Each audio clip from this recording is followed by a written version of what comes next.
Moment privilégié où on ouvre la parole puis on prend le temps de se laisser enseigner par le Seigneur. J'avais à cœur peut-être de commencer par la lecture d'un texte dans lequel je vais faire référence, Actes chapitre 3. Je suis un peu dans la continuité, là. On a parlé beaucoup du Saint-Esprit. Qu'est-ce que le Saint-Esprit nous apporte? Quand est-ce qu'il vient habiter dans nos vies, etc. Et puis, on est arrivé avec la Pentecôte, l'Ascension. Puis, on arrive au chapitre 3 de Actes.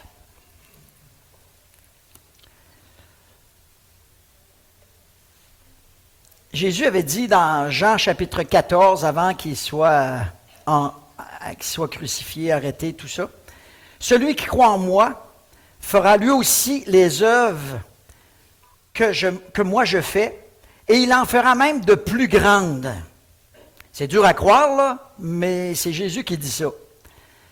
Il dit, les œuvres que j'ai faites, on va en faire des au moins équivalentes, sinon même plus grandes. Donc, on se dit, les attentes sont grandes. Lisons dans Actes chapitre 3. Ensemble, Pierre et Jean montaient au temple à l'heure de la prière. C'était la 9e heure. Or, on apportait un homme boiteux de naissance qui était placé tous les jours à la porte du temple appelée la Belle. La Belle Porte, hein? Ça nous dit quelque chose, hein, Nicole, la Belle Porte? La Belle, pour demander l'aumône à ceux qui entraient dans le temple. Voyant Pierre et Jean qui allaient y entrer, il leur demanda l'aumône.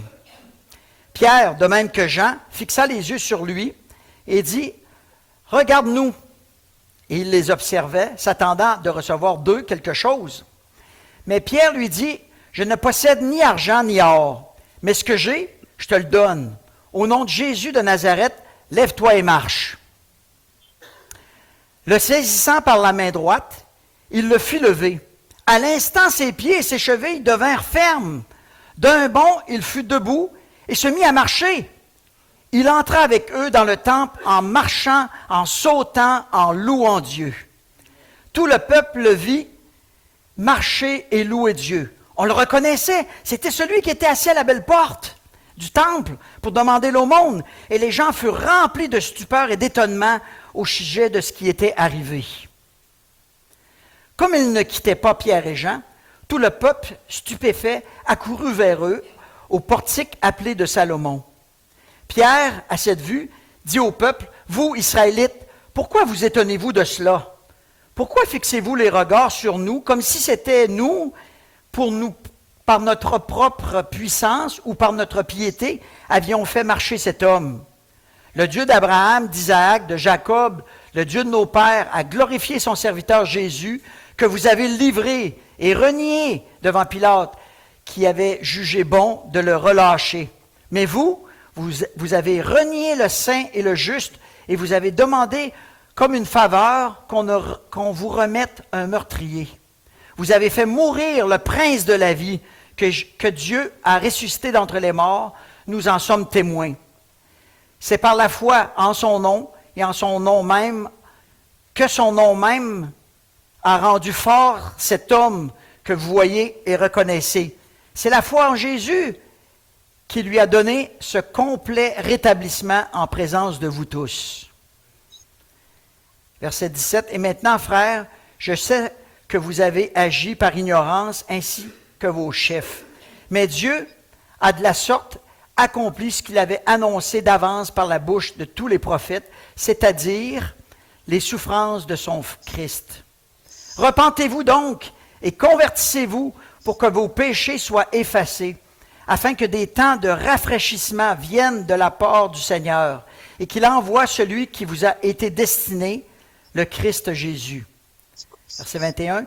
C'est lui que le ciel doit recevoir jusqu'au temps du rétablissement de tout ce dont Dieu a parlé par la bouche des saints prophètes d'autrefois. Moïse a dit, « Le Seigneur, votre Dieu, vous suscitera d'entre vos frères un prophète comme moi. Vous l'écouterez en tout ce qu'il vous dira. mais quiconque n'écoutera pas à ce prophète sera exterminé du milieu du peuple. Verset 24.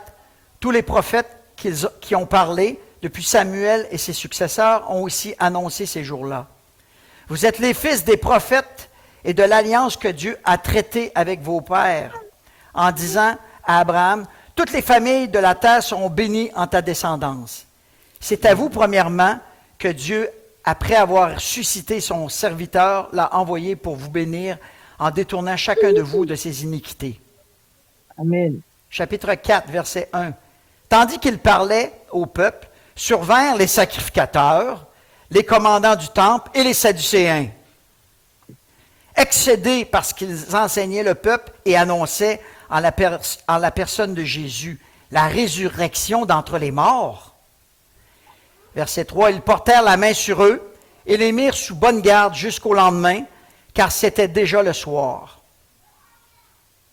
Cependant, beaucoup de ceux qui avaient entendu la parole crurent, et le nombre des hommes s'éleva à environ 5000.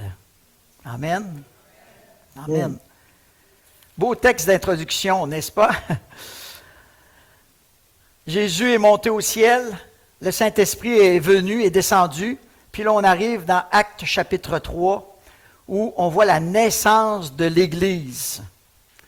Un groupe de personnes qui croient en Jésus et qui se retrouvent ensemble. Puis là, les leaders vont au temple, dans Acte 3, puis là, ils prêchent la parole, puis arrive un miracle. Celui qui faisait l'aumône à la porte est guéri miraculeusement. Et puis là, ça devient une occasion de discussion dans le temple. Puis après ça, on voit que les sacrificateurs, les Sadducéens, arrivent excédés par ce que les disciples disent.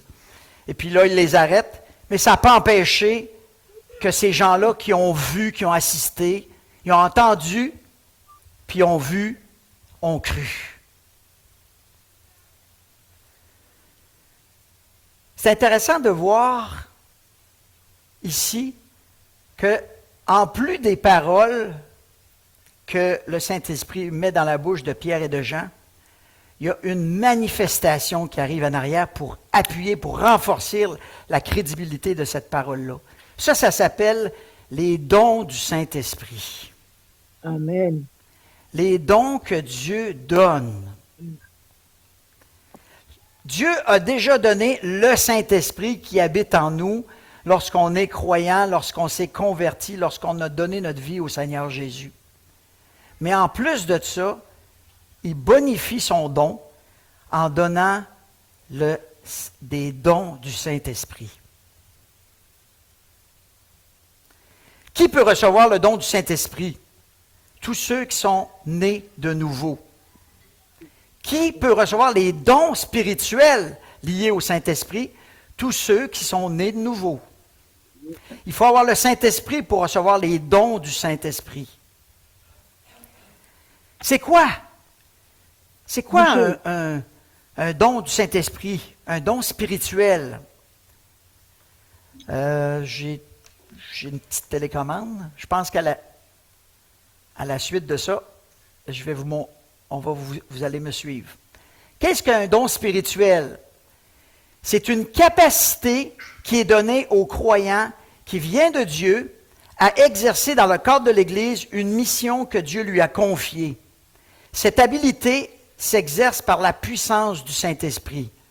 Voyez-vous comment le Saint-Esprit est là-dedans partout? C'est un don qu'on reçoit du Saint-Esprit puis qu'on exerce par la puissance du Saint-Esprit. Donc, si on n'est pas né de nouveau, on ne peut pas avoir un don spirituel, puis on ne peut pas exercer parce qu'on n'a pas reçu le Saint-Esprit. On peut recevoir un ou plusieurs dons spirituels. Puis pourquoi je dis ça? Parce que la parole dit dans 1 Pierre chapitre 4, 1 Pierre chapitre 4,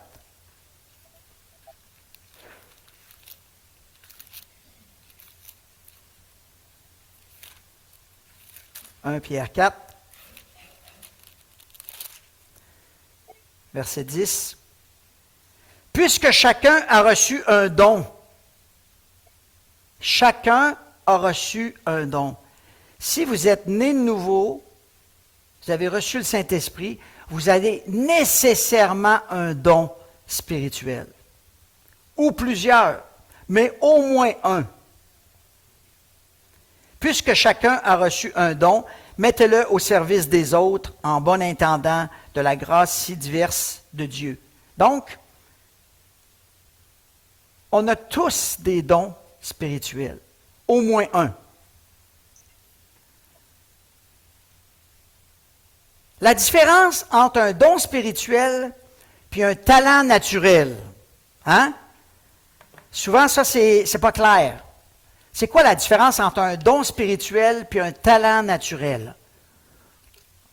Un talent naturel, vous avez une habilité, vous êtes un manœuvre, quelqu'un qui travaille avec ses mains.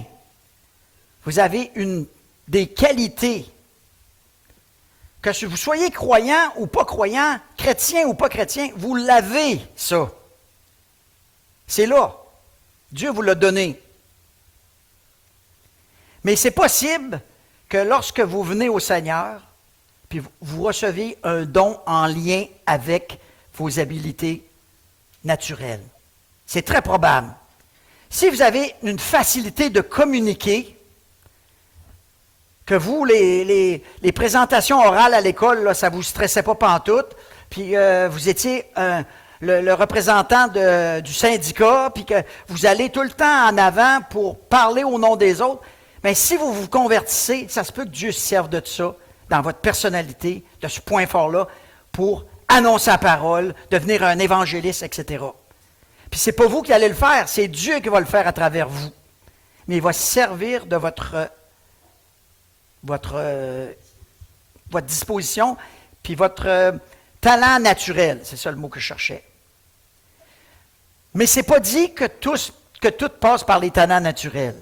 Dieu aussi donne des dons à des gens, même s'ils n'ont pas eu de talent naturel. Tout ce qui est don miraculeux dont on parle dans la parole, je parle don de miracle, miséricorde, il y a plein de dons, le don des langues, il y a plein de dons qui sont miraculeux, qui ne sont pas innés, puis que ça, Dieu va donner ça à ses enfants.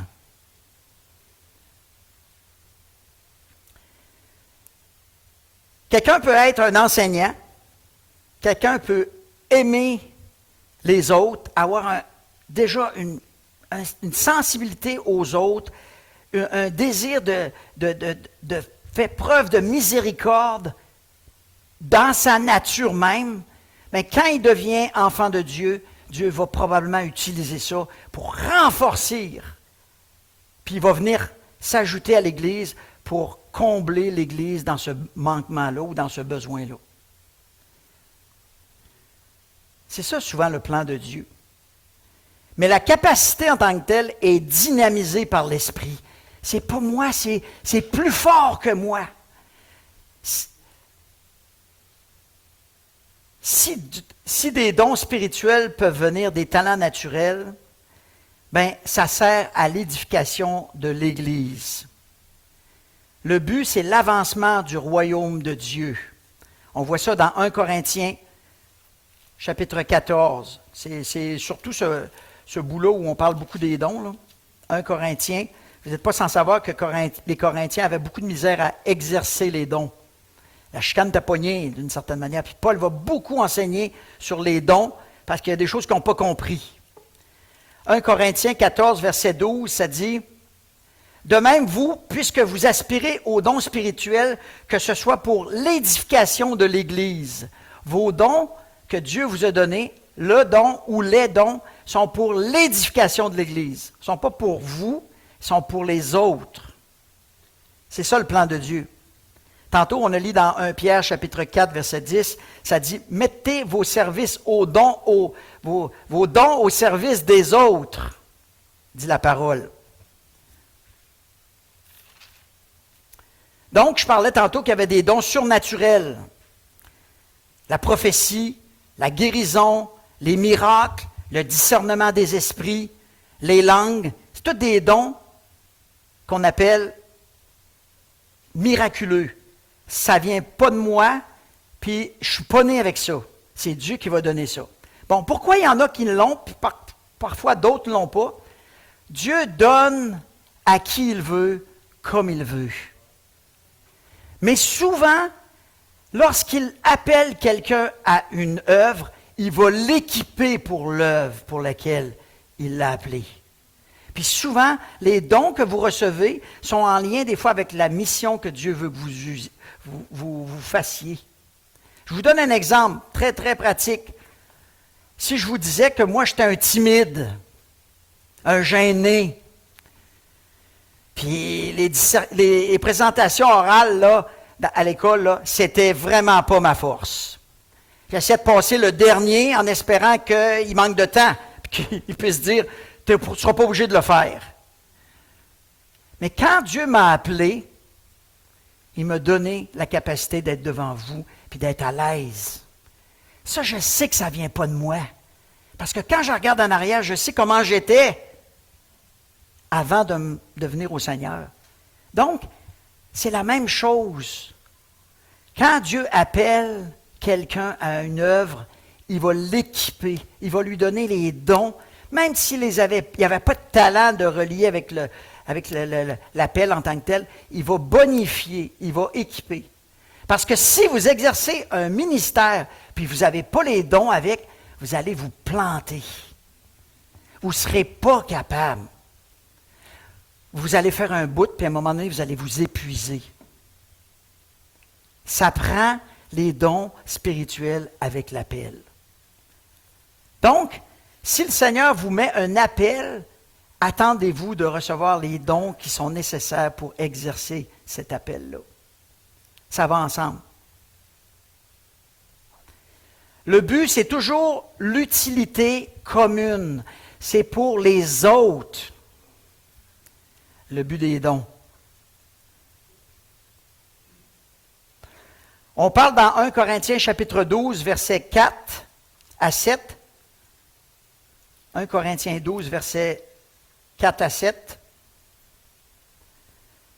Il y a diversité de dons, mais le même esprit. Il y a diversité de services, mais le même esprit. Le même Seigneur. Donc, en réalité, ça se peut que vous ayez un don de service, mais il y en a, ça va être dans la cuisine, il y en a, ça va être à l'accueil, il y en a que ça va être à la table de son, il y en a que ça va être pour placer les chaises, il y en a d'autres. Vous allez avoir un appel pour votre don de service, mais bien désigné, bien spécifique. Puis souvent, il faut écouter les besoins. Dieu permet que l'Église communique des besoins, puis vous vous posez la question, Seigneur, c'est-tu moi qui t'appelle à servir dans ce domaine-là? C'est-tu moi qui t'appelle? Ça, c'est la façon, je pense, d'être exercé à discerner nos dons.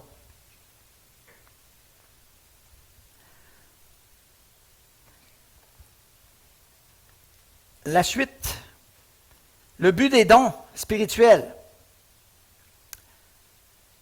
Le but des dons spirituels, d'abord et avant tout, glorifier Dieu. C'est pas que je me pète les bretelles, puis je suis fier de mon don. Le but, c'est de glorifier Dieu. Le texte qu'on a lu, Pierre et Jean rentrent, ils viennent de faire une guérison. Les gens viennent voir Pierre et Jean et disent « Hey, c'est extraordinaire! Vous venez de guérir le gars qui était à la porte, là. Mais, comment vous avez fait ça? » Qu'est-ce qu'ils font? Ils tournent les regards vers Jésus. C'est pas moi, c'est pas nous, c'est la puissance qu'on a au nom de Jésus-Christ. Ramener continuellement à Jésus-Christ, à glorifier Jésus-Christ. C'est ça le but des dons. Le don est là pour glorifier Dieu. Ça, on doit pointer vers Jésus-Christ. Le même acte 4 qu'on a lu, la fin, on est arrêté au verset 4. Regardez acte 4, versets 21 et 22. Ils leur firent de nouvelles menaces et les relâchèrent sans trouver le moyen de les punir. Vous savez de quoi je parle? À cause du peuple. À cause du peuple, tous, en effet, glorifiaient Dieu de ce qui était arrivé. Voyez-vous, on vient d'atteindre le but. Glorifier Dieu. Tous ceux qui ont été témoins de ce miracle-là ont glorifié Dieu. C'est le but, le premier but que Dieu veut par les dons spirituels, c'est se glorifier. Deuxième, évangéliser. Rejoindre les perdus, les gens qui n'ont pas rencontré encore Jésus. Plusieurs, dans ce texte-là, dans Actes chapitre 3 et 4, plusieurs ont cru après l'intervention de Pierre et de Jean. Ils proclament quelque chose, puis après ça, il arrive un don miraculeux qui vient sceller, appuyer. Qu'est-ce que ça fait? Ça convainc de la crédibilité du message. Imaginez un instant, Pierre-Alain et André, on a prié pour eux. Ils frappent à une porte, témoignent de Jésus à ces gens-là. Puis là, je fais un scénario hypothétique, là. Puis là, la personne a dit, pouvez-vous prier pour moi? J'ai vraiment un problème avec ma jambe. Puis les médecins ne trouvent rien, puis tout ça. Puis imaginez, on prie, puis la personne est guérie instantanément. Pensez-vous que ceux qui vivent ça ne croient pas au message de puissance qu'ils viennent d'entendre? Ça vient renforcer le message qu'on vient de donner. C'est pas l'inverse. On ne fait pas un miracle pour que les gens croient. Le miracle vient pour appuyer la parole de Dieu. Le message de l'Évangile vient être appuyé par les dons spirituels.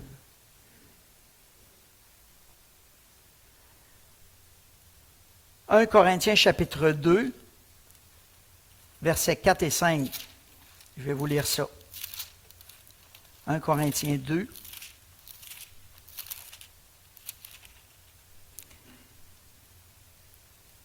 Verset 3, commençons à 3. « Moi-même, j'étais auprès de vous dans un état de faiblesse, de crainte et de grand tremblement. Ma parole et ma prédication ne reposaient pas sur des discours persuasifs de la sagesse, parce que c'est ça le monde. Discours persuasifs de la sagesse, mais une démonstration d'esprit et de puissance. » C'est pas ce que je dis, parce que quand je dis je cafouille puis que je me trompe dans mes mots, c'est la puissance qui vient en arrière, qui vient renforcer le message, afin que votre foi ne soit pas fondée sur la sagesse des hommes, mais sur la puissance de Dieu.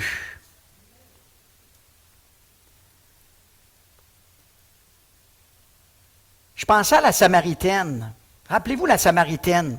Jésus vient au puits, puis il parle, il n'y a aucune relation entre les deux, ils ne se connaissent pas, là. C'est un Juif qui vient parler à une Samaritaine. Déjà là, il y a beaucoup d'obstacles. Une femme qui parle à un homme qui parle à une femme en plein sur l'heure du midi, tout est favorable pour qu'il ne se passe rien.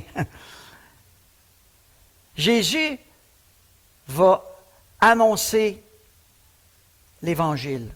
Et puis là, la femme est un peu sceptique, jusqu'à ce que Jésus lui dise, don de discernement, de connaissance, il lui dit, va voir ton mari, mais je sais que tu en as 7. Va voir, puis elle a dit, mais où tu as pris cette information-là, toi? C'est un don que Dieu lui a donné. Jésus, quand il est là, au puits, là, il est pleinement homme, mais Dieu lui donne un don pour savoir et lire dans la vie de cette femme-là. Puis quand il dit ça, elle est convaincue que cet homme-là est peut-être le Messie qu'on attend. La puissance du don vient renforcer le message. Une autre chose, une troisième chose, édifier l'Église. Les dons sont pour le bien commun, pour tous, pour édifier les autres. 1 Corinthiens chapitre 12. Il faut quasiment garder notre doigt là, parce que c'est souvent là. Versets 4 à 7, on l'a lu tantôt, mais ça dit « Or, à chacun, la manifestation de l'Esprit est donnée, verset 7, pour l'utilité commune. » 1 Corinthiens chapitre 14, verset 26. « Que faire donc, frères, lorsque vous vous assemblez? Chacun a-t-il un cantique, une instruction, une révélation, une langue, une interprétation? Que tout se fasse pour l'édification commune. » Les dons spirituelles ne doivent pas nous troubler, elles doivent nous édifier. Mais le diable a réussi à nous troubler. Tellement troublé qu'on ne veut plus s'en servir. C'est trop dangereux. C'est dangereux. Ça dérape. On perd le contrôle. Le diable a réussi à nous enlever ça. Pourtant, les Écritures sont claires de comment exercer les dons. Et si on les exerce selon la parole de Dieu, ça devient une arme, une puissance pour notre témoignage et pour le témoignage des gens autour de nous. L'Église devrait être édifiée lorsque les dons spirituels se manifestent.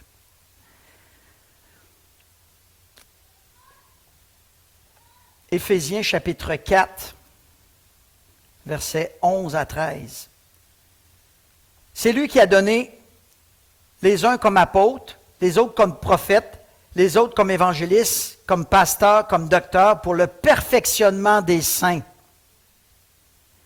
Cela en vue de l'œuvre de service et de l'édification du corps de Christ. C'est pour vous aider, Dieu donne des pasteurs, des enseignants dans l'Église, pour vous aider à servir, à utiliser vos dons, puis à l'utilité commune, à être édifiés ensemble.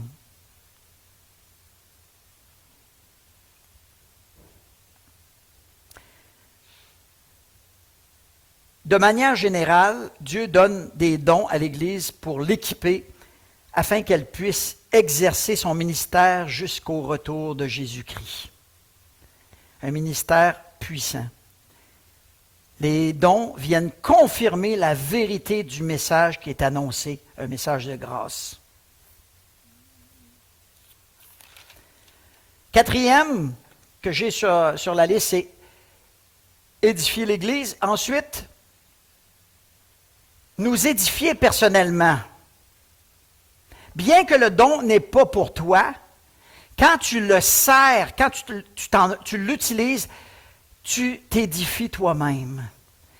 Tu te sens utilisé par Dieu. Y a-t-il une place où on veut être ailleurs que dans la présence de Dieu, être utile pour Dieu, être en train de faire la volonté de Dieu?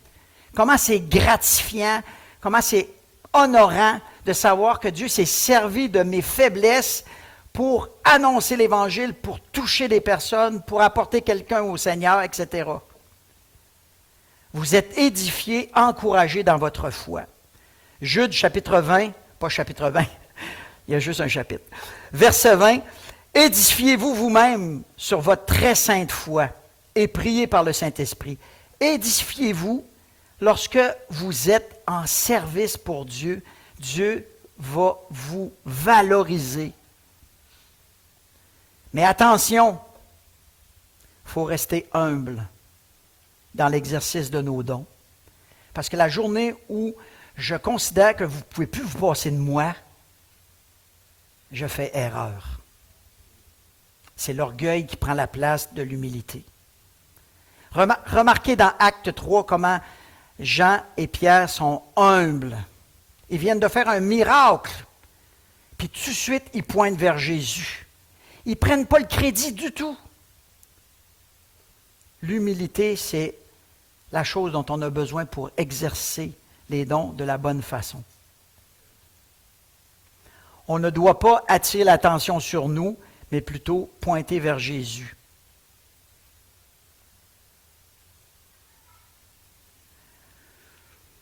Être là où Dieu nous a appelés, c'est la chose la plus importante. Puis si en plus Dieu se sert de nous, gloire à Dieu, on est vraiment édifié. Le fait de pouvoir servir dans l'Église avec des dons nous montre aussi la place que Dieu nous a assignée dans son corps. Savez-vous que c'est Dieu qui a choisi le rôle de chacun? Vous avez un don. Vous ne l'avez pas acheté, le don, sur la tablette de l'épicerie. Puis, je vais prendre lui. Oh non, lui est plus utile. Lui est plus visible. Je vais prendre lui. Non, non. Un don, c'est un don. On vous le donne. On ne vous demande pas si vous le voulez ou pas, on vous le donne. Donc, quand vous recevez un don, vous ne l'avez pas choisi. Mais Dieu, lui, vous a choisi pour recevoir ce don-là. 1 Corinthiens chapitre 12, verset 18.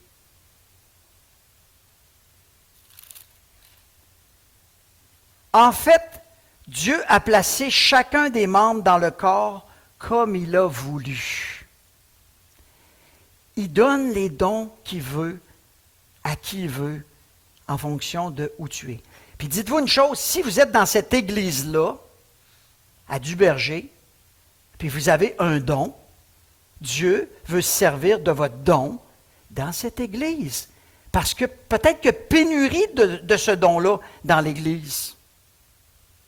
Puis Dieu ne vous a pas placé ici par hasard. Il vous a placé pour servir dans l'Église avec le don qu'il vous a donné. Dites-moi pas que vous n'avez pas de don. Ce n'est pas ça que la parole de Dieu dit. Vous avez tous au moins un don.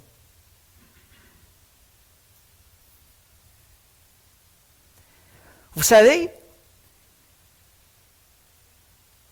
ce que le diable a réussi parfois à faire, puis il faut être vigilant, c'est de créer un esprit de compétition. Moi, j'ai un don, oui, je ne suis pas tellement visible. Moi, je fais juste le ménage, puis il n'y a personne qui me voit faire mon don. Mais lui est en avant, puis tout le monde sait qu'il y a un don, puis tout ça. Moi, je voudrais être plus visible. Puis là, on se jalouse. On s'envie. On voudrait avoir le don de l'autre. On fait partie de la même équipe, les amis. On fait partie de la même équipe. Moi, je suis content que Daniel soit à la table de son, parce que je ne serais pas capable d'être là. Puis j'ai besoin de son don pour fonctionner. Puis j'ai besoin d'un musicien pour jouer, parce que moi, je ne suis pas capable de jouer derrière ça. J'ai besoin d'un Daniel à matin, avec le don que Dieu lui a donné. On fait partie de la même équipe. Je n'ai pas aspiré à vouloir voler son don ou avoir le même don que lui. Il y en a déjà un qui a ce don-là. Complétons-nous ensemble avec le don que Dieu nous a donné. L'utilité commune. L'utilité commune.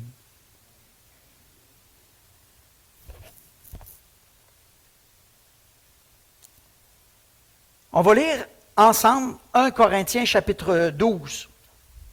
Quelques versets, juste pour nous placer un peu dans l'idée de comment Dieu voit les dons. 1 Corinthiens 12, le verset 1 dit, « Pour ce qui concerne les dons spirituels, je ne veux pas, frères, que vous soyez dans l'ignorance. » Donc il dit, là, on va parler des dons spirituels. Il ne parlera pas d'autre chose que les dons spirituels. Mais il va apporter une image pour nous aider à comprendre comment Dieu voit le fonctionnement des dons spirituels dans l'Église. À partir du verset 4, il y a diversité de dons, mais le même esprit. Diversité de services, mais le même Seigneur. Diversité d'opérations, mais le même Dieu qui opère tout en tous. Or, à chacun, la manifestation de l'Esprit est donnée pour l'utilité commune. En effet, à l'un est donné par l'Esprit une parole de sagesse, à un autre une parole de connaissance, selon le même Esprit, à un autre la foi, par le même Esprit, à un autre des dons de guérison, par le même Esprit, à un autre le don d'opérer des miracles, à un autre la prophétie, à un autre le discernement des esprits, à un autre diverses sortes de langues, à un autre l'interprétation des langues. Un seul et même esprit opère toutes ces choses, les distribuant à chacun en particulier comme il veut. C'est lui qui décide. Il est la tête de l'Église. De l'Église du berger, il est la tête. C'est lui qui décide. Toi, tu vas avoir ce don-là. Toi, tu vas avoir ce don-là. Toi, tu vas avoir ce don-là. Puis mets ça en commun avec les autres.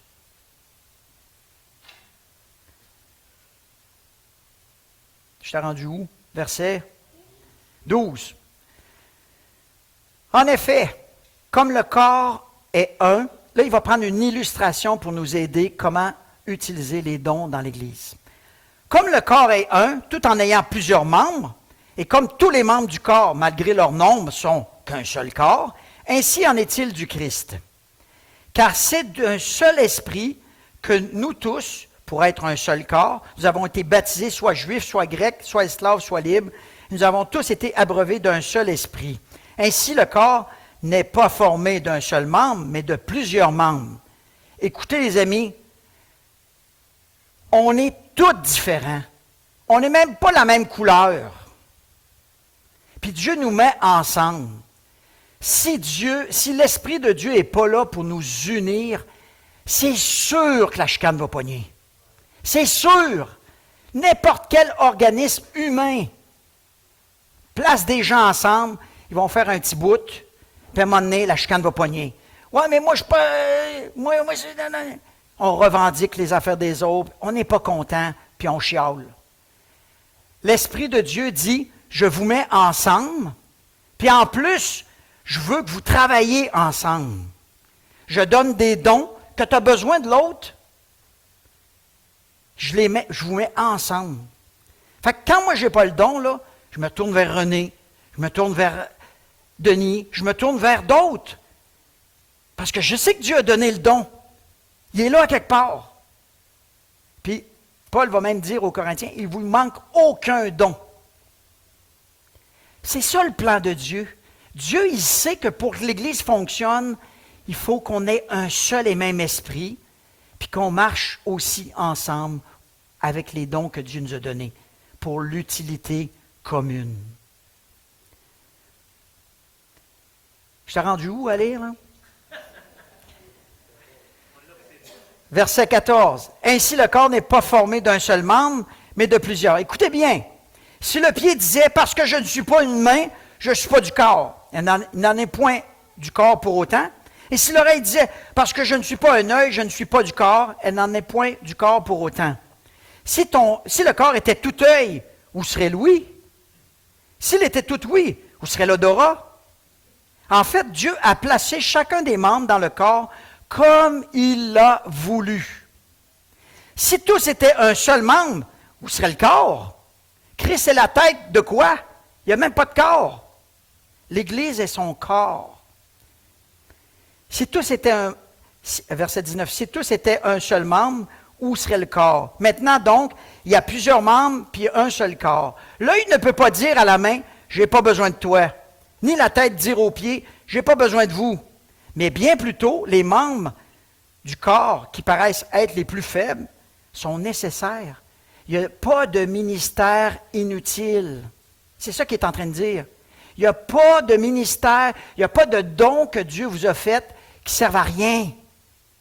Ça se peut qu'ils soient moins visibles que d'autres, mais ils servent à l'utilité commune parce que le corps, il y a des parties là, que vous ne voyez pas, mais ils sont bien utiles.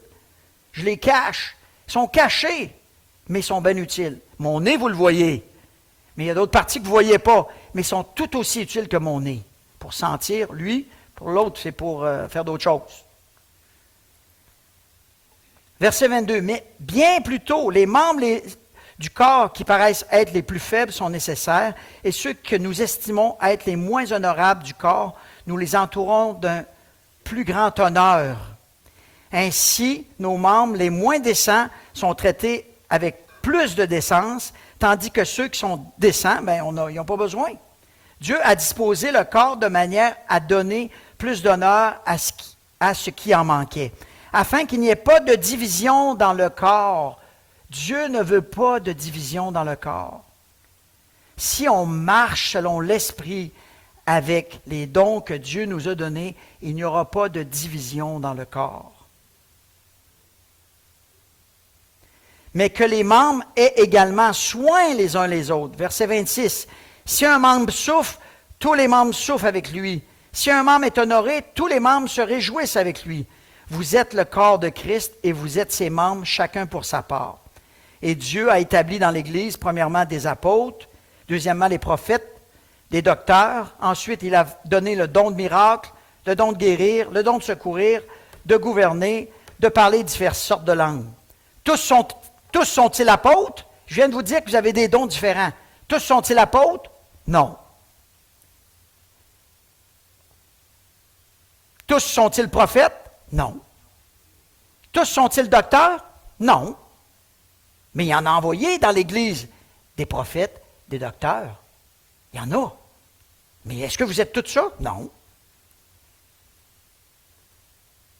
Tous ont-ils le don des miracles?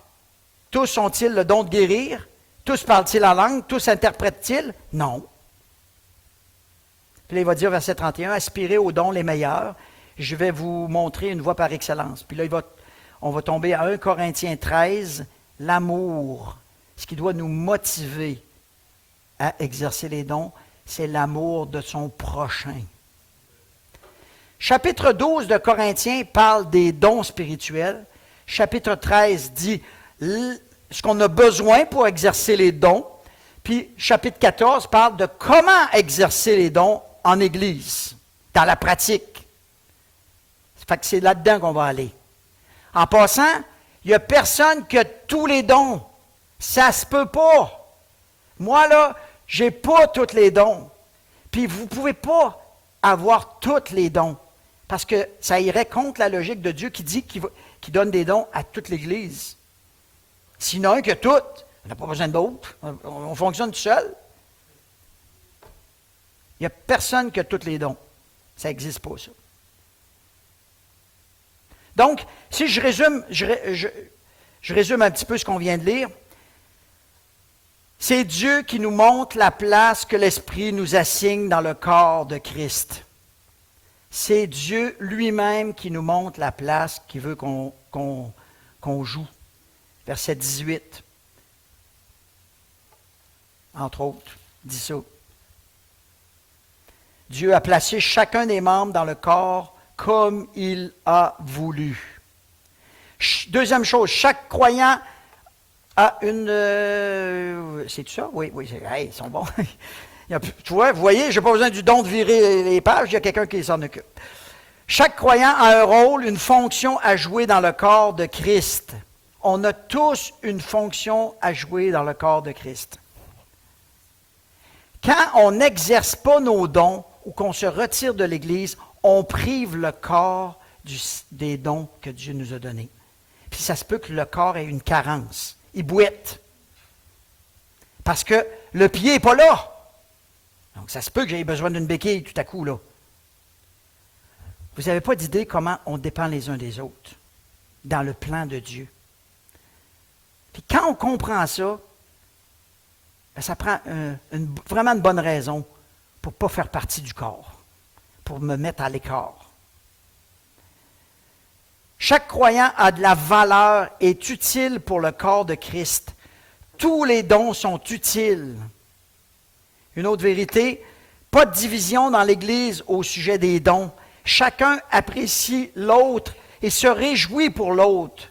On l'a vu tantôt, si quelqu'un est triste, on prie ensemble pour cette personne-là. Si quelqu'un se réjouit, on se réjouit ensemble. Moi, là, à chaque fois que je vois qu'il y a quelque chose qui a marché, puis que c'était quelqu'un qui a été doué, qui a fait quelque chose, que le Seigneur a utilisé un don, je me réjouis avec cette personne-là. Pourtant, ce n'est pas moi, mais ça me réjouit parce que j'ai vu Dieu à l'œuvre.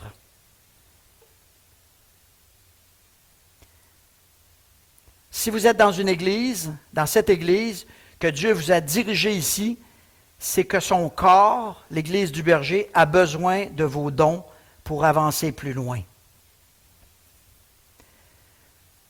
Dieu a établi certaines personnes qui incarnent des dons. On parle de apôtres, prophètes, docteurs, enseignants. C'est que ces dons-là viennent pasteurs,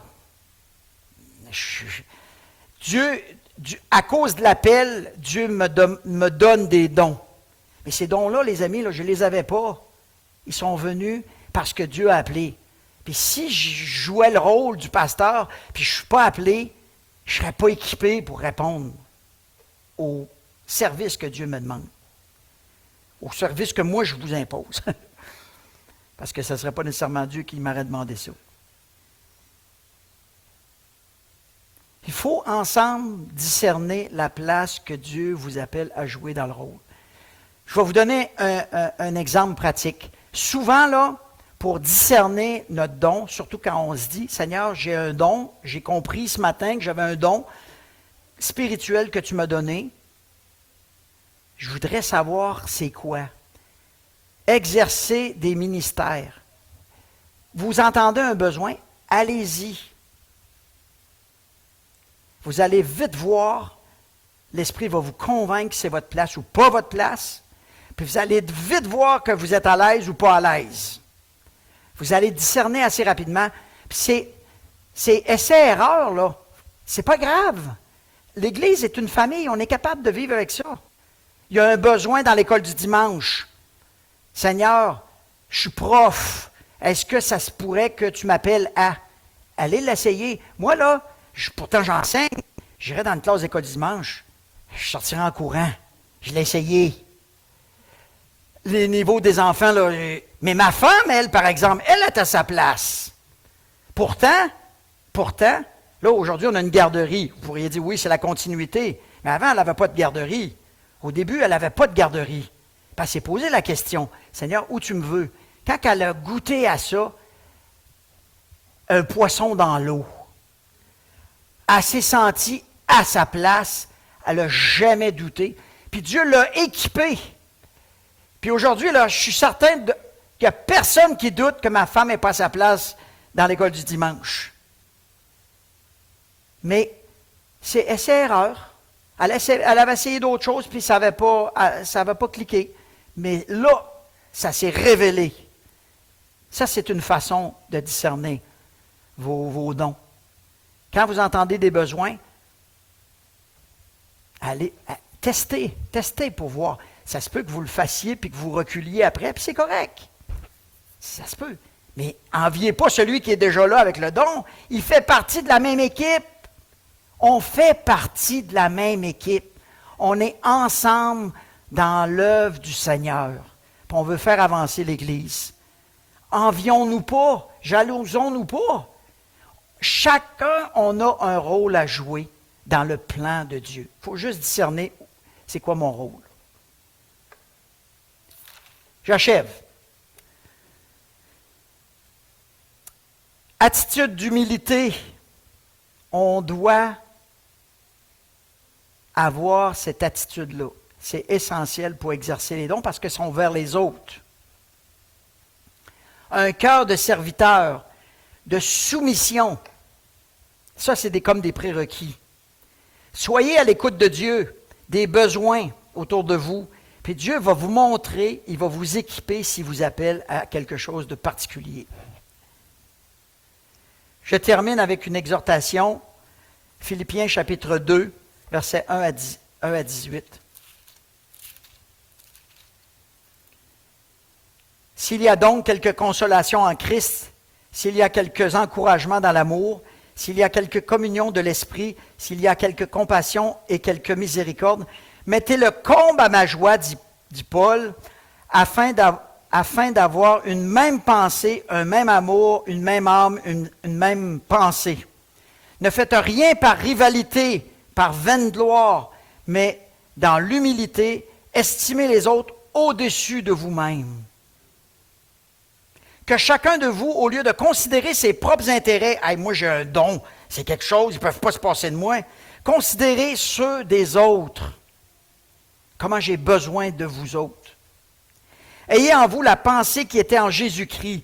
Lui, dont la condition était celle de Dieu, il n'a pas estimé comme une proie à arracher d'être égal à Dieu, mais il s'est dépouillé lui-même en prenant la condition d'esclave, en devenant semblable aux hommes. Déjà que Dieu devienne un homme, c'est quelque chose, Il s'est retrouvé dans la situation d'un homme, il s'est humilié lui-même en devenant obéissant jusqu'à la mort sur la croix. C'est pourquoi aussi Dieu l'a souverainement élevé et lui a donné un nom qui est au-dessus de tout nom, afin qu'au nom de Jésus, tout genou fléchisse dans les cieux, sur la terre et sous la terre, et que toute langue confesse que Jésus-Christ est Seigneur à la gloire de Dieu le Père. Amen. Amen. Ainsi, mes bien-aimés, comme vous avez toujours obéi avec crainte et tremblement, mettez votre salut en action. Mettre notre salut en action, c'est servir avec les dons que Dieu nous a donnés. C'est ça, mettre notre salut en action.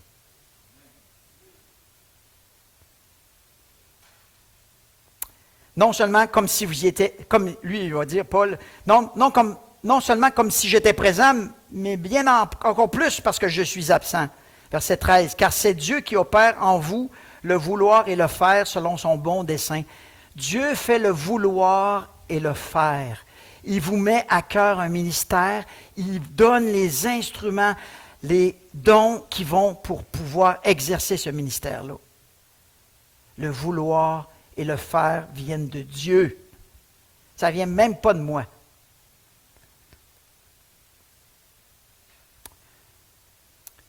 Faites tout sans murmure ni discussion pour être irréprochables et purs des enfants de Dieu, sans reproche au milieu d'une génération corrompue et perverse, parmi laquelle vous brillez comme des flambeaux dans ce monde. Vous allez être un puissant témoignage si vous vous soumettez à la façon d'exercer les dons autour de vous. Les gens vont remarquer les choses.